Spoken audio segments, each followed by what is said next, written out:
আমার খবর। বীরভূমের নানুর থানার মোহনপুরে সোমবার সন্ধ্যায় ঘটে গেল এক ভয়াবহ সড়ক দুর্ঘটনা। বোলপুরগামী ও নানুরগামী দুই যাত্রীবাহী বাসের মুখোমুখি সংঘর্ষে আহত হন কমপক্ষে 30 জন।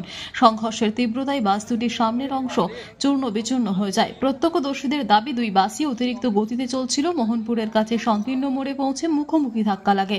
যাত্রীদের চিৎকারে চারদিক থেকে ছুটে আসেন স্থানীয় লোকজন। তারা দ্রুত আহতদের উদ্ধার করে পুলিশকে খবর দেন। নানুর থানার পুলিশ এসে সবাইকে হাসপাতালে পাঠায়। বেশ কয়েকজনের অবস্থা আশঙ্কাজনক। দুর্ঘটনার জেরে সাময়িকভাবে রাস্তা অবরুদ্ধ হয়ে যায়, যান চলাচল বন্ধ হয়ে যায়। পরে পুলিশ বাস সরিয়ে পরিস্থিতি স্বাভাবিক করে।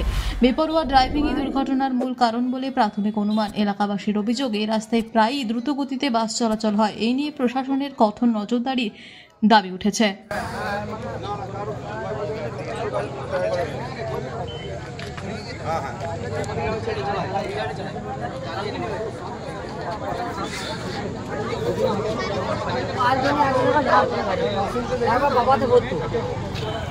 গাড়ি এখন মোহনপুরে আছে।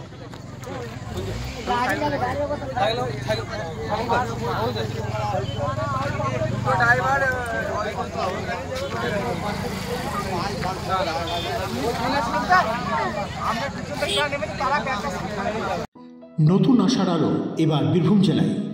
বীরভূম জেলায় প্রথমবার শান্তিনিকেতন মেডিকেল কলেজে ও হাসপাতালে শুরু হলো HPLC পদ্ধতিতে অত্যাধুনিক ল্যাফিনাইট-2 মডেলের মাধ্যমে থ্যালাসেমিয়া নির্ণয়। বিস্তারিত জানতে আজই যোগাযোগ করুন শান্তিনিকেতন মেডিকেল কলেজ ও হাসপাতাল, বোলপুর, বীরভূম। দেখতে চোখ রাখুন আমাদের ফেসবুক ও ইউটিউব চ্যানেলে।